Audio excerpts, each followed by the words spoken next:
Jakarta antara Partai Serikat Rakyat Independen melawan Komisi Pemilihan Umum segera dimulai. Diminta untuk para pihak penggugat maupun tergugat agar segera memasuki ruang sidang.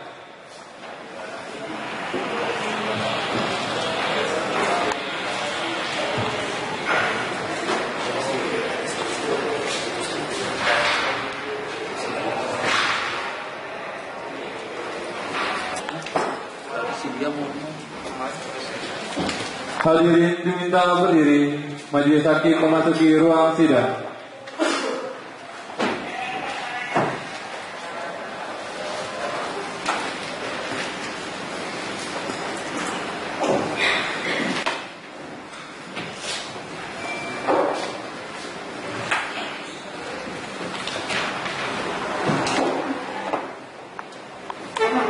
Hadirin dipersilakan duduk kembali. Diminta kepada para pengunjung maupun para pihak untuk tidak menonaktifkan handphone-nya.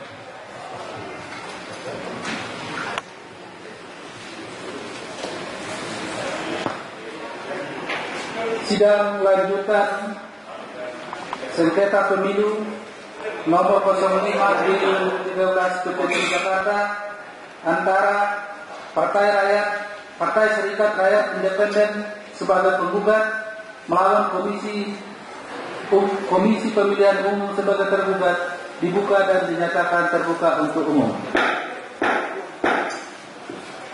Acara kita hari ini adalah saksi ahli dari penggugat. Bagaimana Pak? Sudah siap dengan saksi ahlinya? Terima kasih yang mulia, siap yang mulia. Mohon izin untuk kami menyerahkan.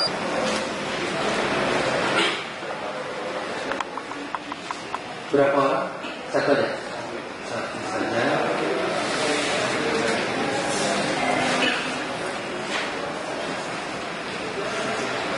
Silakan untuk dihadirkan.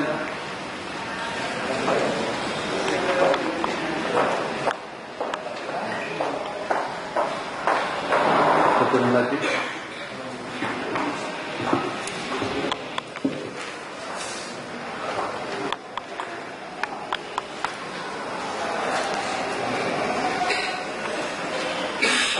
Nama lengkapnya Profesor Dr. Ana Erliana SHMH, lahir Jakarta 27 April 1958, agama Islam, alamat Jalan Sawi nomor 243 RT 0211 Beci, Depok Utara.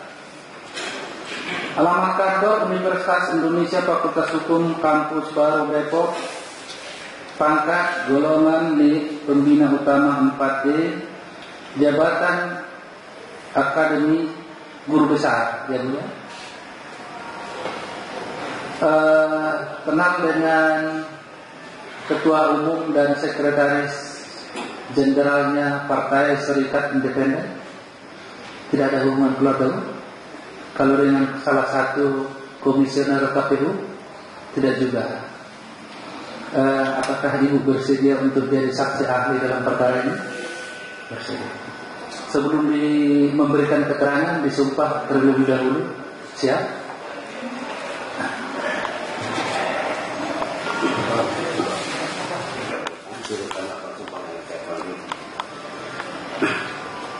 Bismillahirrahmanirrahim.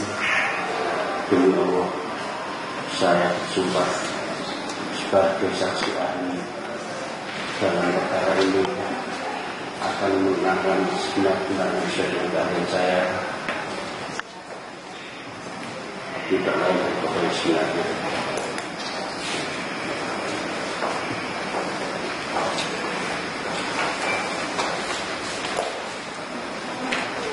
Penggugat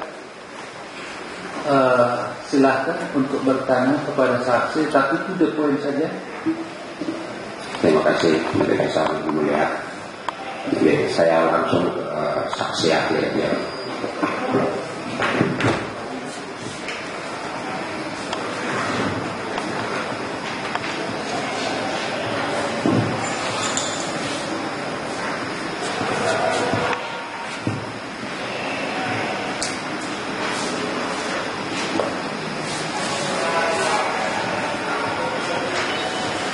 saudara saksi ahli yang terhormat, kami akan mengajukan beberapa pertanyaan kepada saudara saksi ahli dan kami sangat mengharapkan jawaban dari saudara saksi ahli yang sifatnya adalah sesuai dengan keahlian Profesor Ana Erliana sebagai ahli hukum administrasi negara dan bukan dari segi teknis kepemiluan. Terima kasih.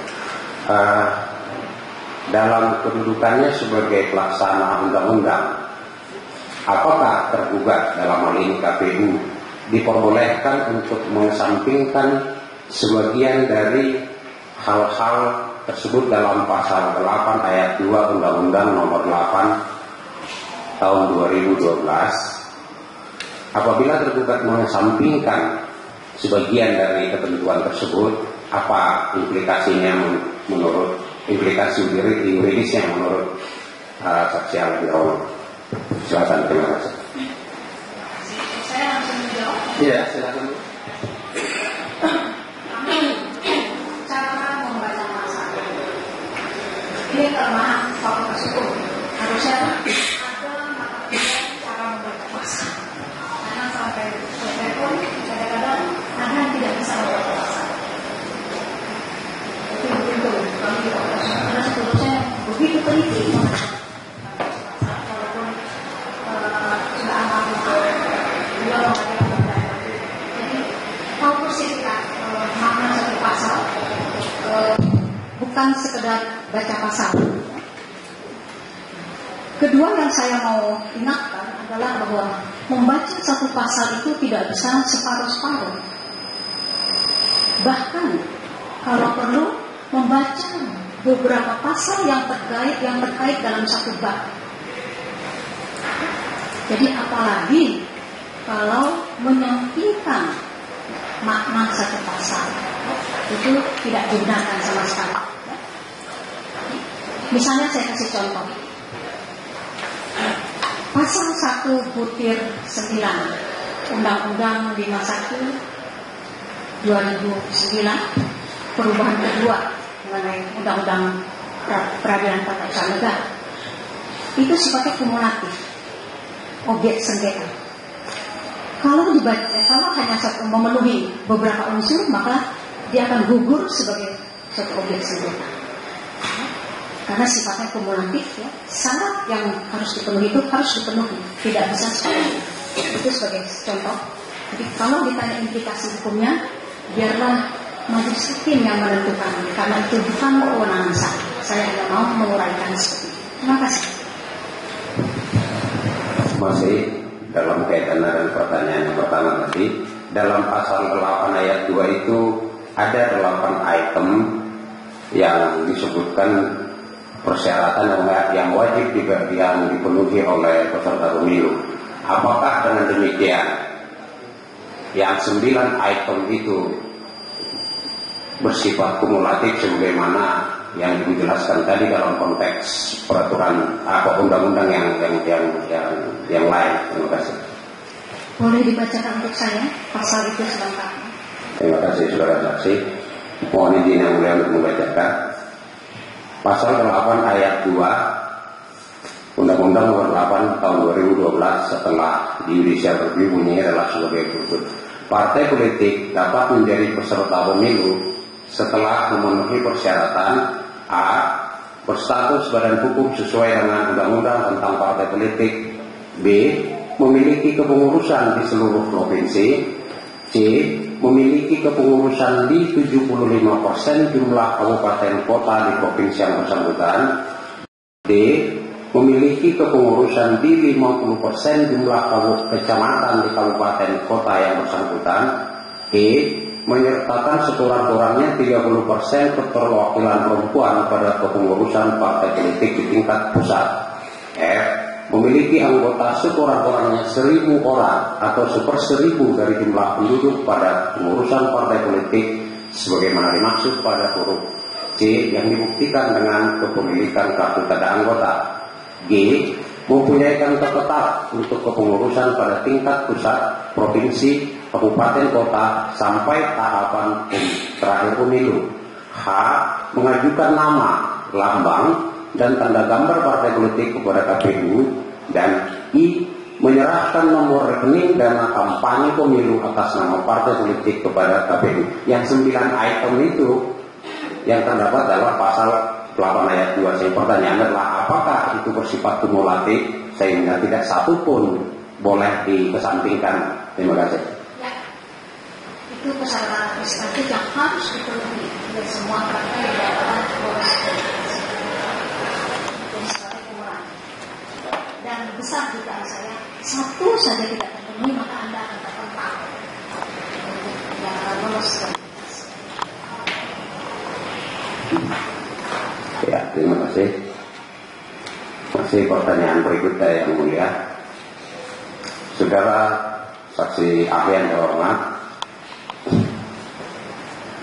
baik dalam peraturan KPU, ini sudah pertanyaan berikutnya, baik dalam peraturan KPU nomor 14 tahun 2012 maupun dalam peraturan KPU nomor 15 tahun 2012 secara tegas-tegas disebutkan bahwa kedua peraturan tersebut berlaku sejak diundangkan. Pertanyaan yang ingin kami dengar jawabannya dari saudara saksi ahli adalah apakah tergugat diperbolehkan memberlakukan dan menyebarluaskan kedua peraturan tersebut sebelum diundangkan? Apa akibat hukumnya apabila peraturan tersebut diberlakukan dan disebarluaskan sebelum diundangkan? Silakan, terima kasih. Itu ada dua hal yang berbeda.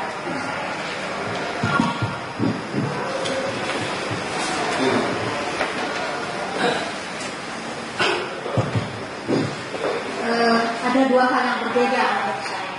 Satu, masa pemberlakuan.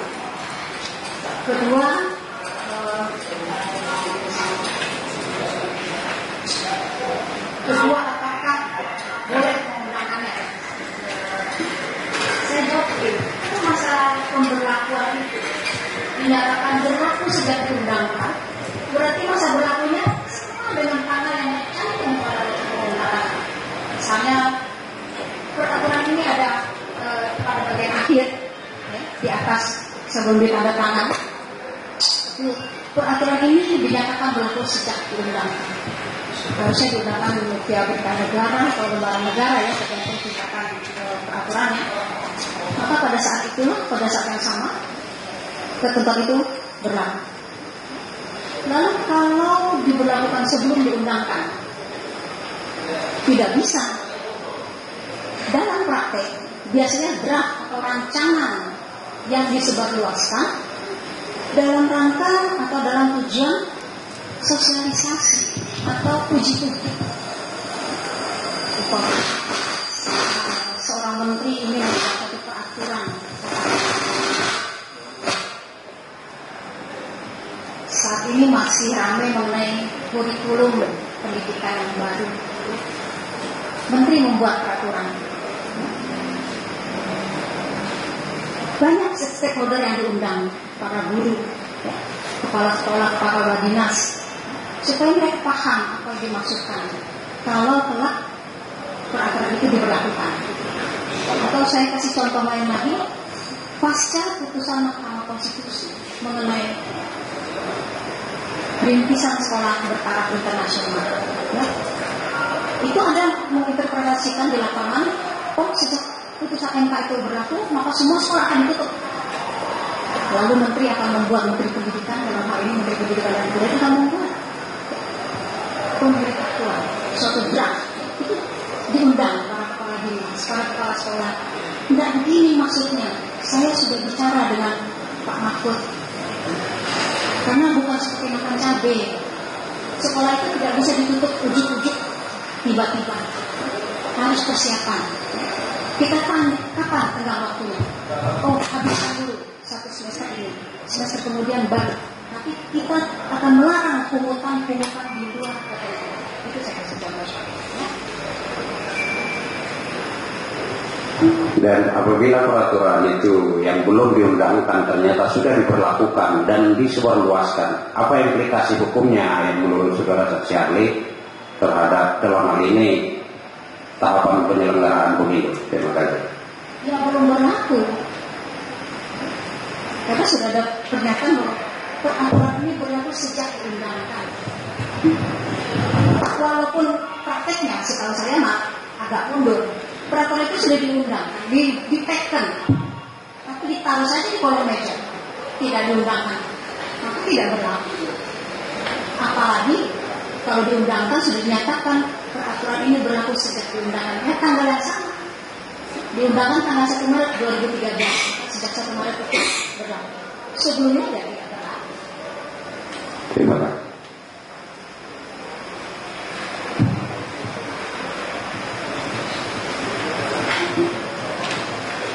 Pertanyaan berikutnya, saudara ahli yang terhormat, pertanyaan saya adalah apakah diperbolehkan menambahkan atau menyisipkan pasal ke dalam suatu peraturan tanpa mewujudkannya dalam bentuk peraturan yang baru dan dengan pengundangan yang baru? Apabila penambahan tersebut dilakukan, apa implikasi hukumnya? Ya kan ada caranya merevisi. Undang Teratur ini, Undang-Undang Nomor 5 Tahun 86. Pada tahun 2004 terbit Undang-Undang Nomor 9 2004 perubahan. Ada terutama pasal mengenai eksekusi ya. Saya tidak pernah apa masalah mengenai eksekusi. Karena selama katakanlah 13 tahun berjalan Undang-Undang 5 itu ternyata banyak pejabat yang tidak mengeksekusi. Tapi sebelum peraturan pelaksanaannya terbit, sudah ganti lagi. Saya disebut perubahan kedua. Undang-Undang 586 yaitu dalam Undang-Undang Nomor 51 Tahun 2009. Jadi ada tata caranya, bukan saya ingin menyelipkan. Ya, memangnya uang subak itu diselipkan di kantongnya seenaknya. Ini peraturan ada tata cara, yaitu merevisi atau kalau ini mengamandemen. Ini ada judul baru, perubahan pertama, perubahan kedua. Kalau mau dicabut sama sekali, kalau memang berubah total. Tapi kalau hanya pasal-pasal tertentu, ya, sesuai dengan keadaan, memang hukum itu harus memiliki perkembangan zaman. Jadi ada perubahan yang direvisi. Itu jawabannya. Tuh, belum terjawab semua. Yang terakhir ya. Terakhir pertanyaannya. Akibat hukum apabila penyisipan itu terjadi. Ada seorang ahli dari sistem common law, ya, itu Daisy. Dia bilang kalau suatu peraturan tidak mengikuti prosedur atau dengan istilahnya unprocedural, maka sejak awal dia sudah cacat demikian. Anda bisa baca di literatur untuk dasar administratif. Kalau itu Daisy pasti dikutip tidak. Ini yang menyebabkan para pembuat keputusan untuk berhati-hati mempertimbangkan prosedur. Yang kadang-kadang memang orang di dalam birokrasi itu diabaikan. Birokrasi kalau tidak diabaikan itu bagus sekali jalan. Birokrasi itu berjalan dari meja ke meja. Tapi pada birokrasi yang buruk maka orangnya yang berjalan. Sehingga di situ terbit mengenai skandal soal orang itu yang menguasai. Idealnya birokrasi itu berjalan sehingga objektif dan tidak mengenal orangnya.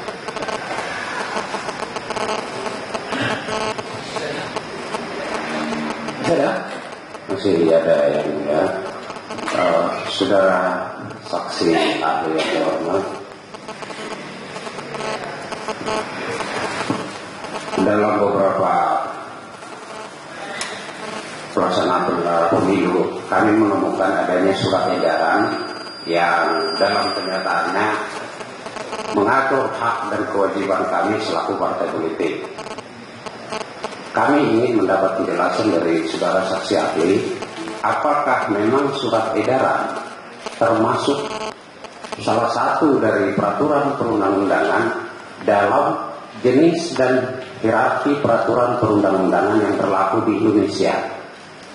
Kemudian pertanyaan yang kedua, masih kaitannya dengan surat edaran, apakah dimungkinkan produk hukum, apakah itu perundang-undangan, kami nggak paham persis, apakah dimungkinkan surat edaran mengesampingkan keberlakuan undang-undang dan apakah memang dimungkinkan surat edaran dengan surat edaran yang lain saling bertentangan materi muatannya? Satu Mas, satu supaya nanti bisa dijawab itu. Oh ya, saya ulangi yang satu tadi. Apakah memang surat edaran termasuk salah satu produk peraturan perundang-undangan dalam jenis dan hierarki perundang-undangan yang berlaku di Indonesia? Terima kasih. Bisa lihat itu di penjelasan pasal 7 Undang-Undang 10 ya, yang sudah direvisi oleh Undang-Undang nomor 12 ya. Cuma kalau saya kira menurut saya SE itu catching area-nya minim sekali ya. Umpamanya surat edaran Ketua Mahkamah Agung ya. Mau tidak mau Anda harus patuhi kalau berhubungan dengan Mahkamah Agung dengan perkara. Tapi di luar itu tidak berlaku. Beda dengan undang-undang narkotik, beda.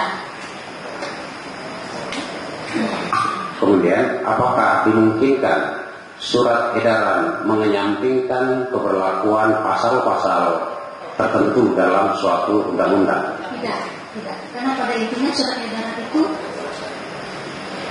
mirip-mirip jukpra atau juknis seperti itu ya. Kalau saya kasih contoh di hukum acara peradilan tata usaha negara itu, kami terbit surat edaran Ketua Mahkamah Agung misalnya yang merinci tentang bagaimana sih operasional pasal 48. Diharapkan para hakim di lapangan tidak menginterpretasi. Dia tidak mungkin menyampaikan, tapi merupakan turunan paling akhir mungkin.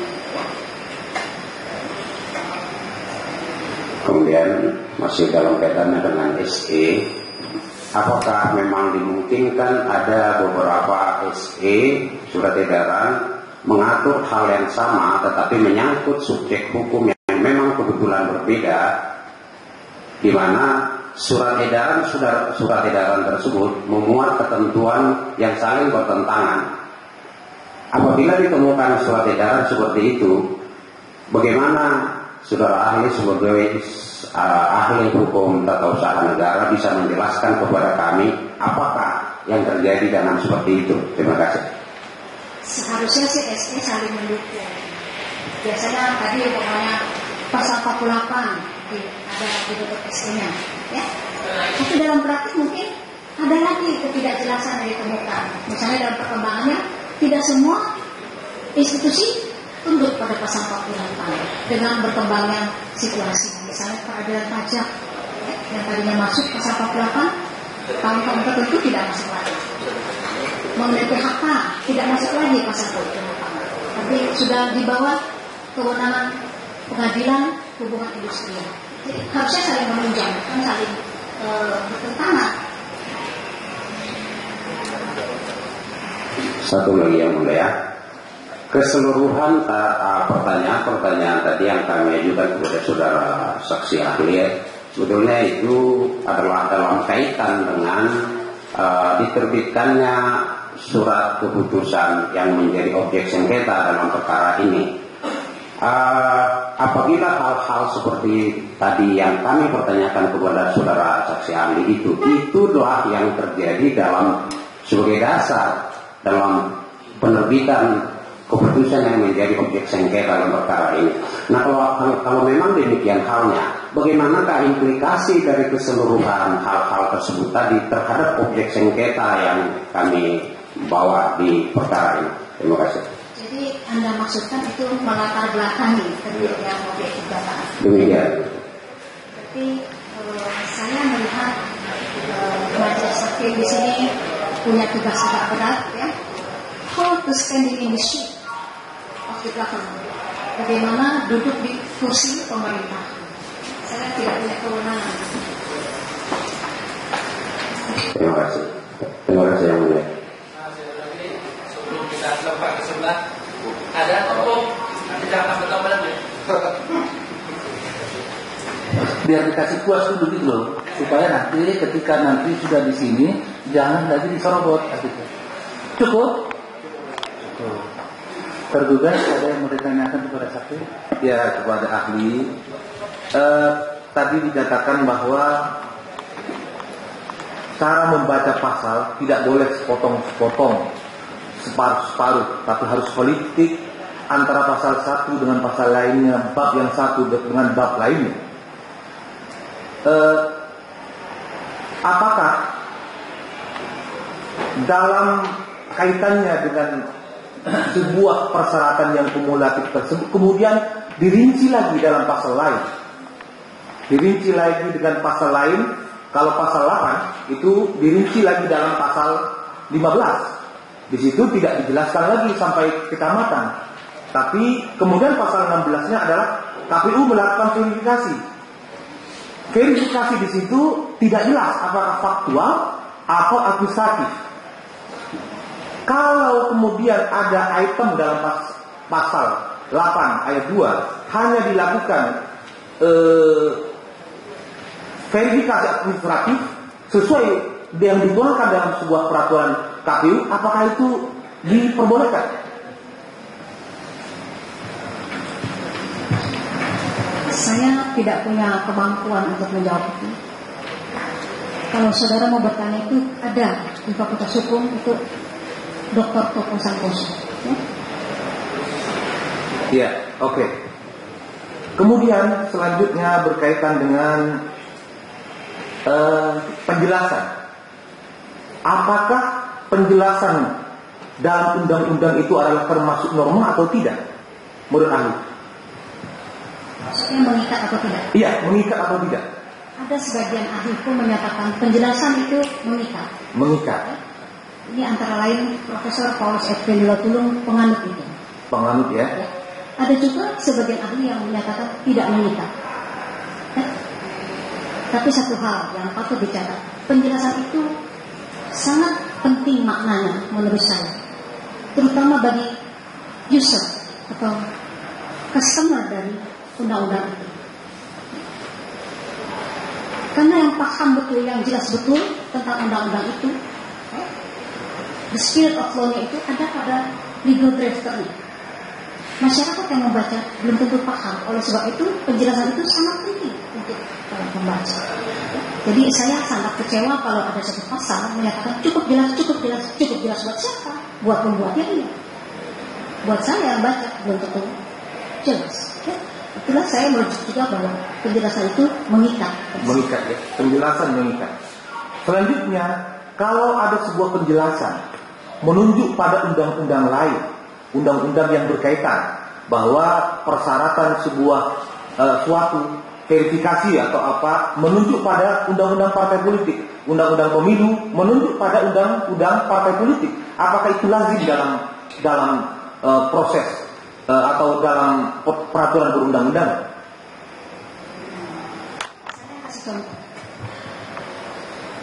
Pasal 53 atau pasal 55 yang majelis hakim yang merujuk penjelasannya azas-azas semua pemerintahan yang baik di Undang-Undang 9 2004 itu merujuk pada Undang-Undang 23 tahun 98 kalau saya tidak keliru mengenai KKN ya? Dan itu para hakim mematuhi karena di situ disebutkan azas-azas semua pemerintahan yang baik yang dimaksud pada pasal ini adalah azas-azas semua pemerintahan yang baik yang ditulis pada Undang-Undang mengenai KKN. Iya, karena memang di Mahkamah Konstitusi yang kita amati itu memang penjelasan juga adalah termasuk norma dan selalu diuji. Oke. Selanjutnya saya kira sudah cukup yang ada tambah. Cukup.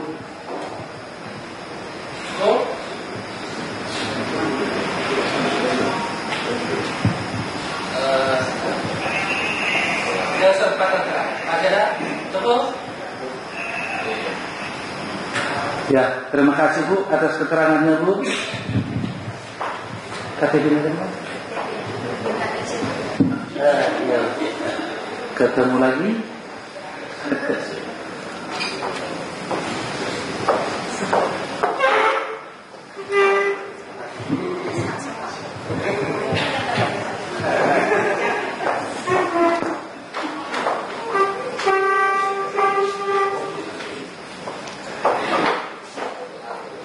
Jadwal kita hanya satu saksi Pak ya. Sudah habis saksinya? Sudah cukup ya? Sudah yang mulia, kecuali saksi yang kami mohonkan untuk dihadirkan di persidangan ini. Terima kasih. Ya, sejak kemarin sudah kita permasalahkan itu dan keberatan Bapak sudah kita catat. Ya. Dari tergugat masih ada surat bukti atau saksi yang mau akan diajukan? Cukup. Setelah pemeriksaan saksi selesai, acara berikutnya adalah untuk kesimpulan. Berapa lama kesimpulan? Jadwal terakhir kita ini adalah sampai tanggal 5. Putus wajib sudah paling lama tanggal 5. Jadi mohon dimengerti kesempatan-kesempatan yang masing-masing pergunakan. Kapan kesimpulannya? Menurut catatan yang ada pada kami, usia persidangan berikutnya tanggal 28 untuk mengajukan kesimpulan, kecuali majelis berpendapat lain. Terima kasih. Ya, kalau memang sudah kita sepakati kemarin dulu kesimpulan tanggal 28, ya kita ikuti. Hanya saja maksud kami jangan melebihi lagi, karena maksimum tanggal 5 harus sudah putus dari tergugat. Kamis itu yang mulia, tanggal 28 hari Kamis ya? Hari Kamis, ya, siap hari Kamis. Tanggal 28 saja. Ikut saja, oke.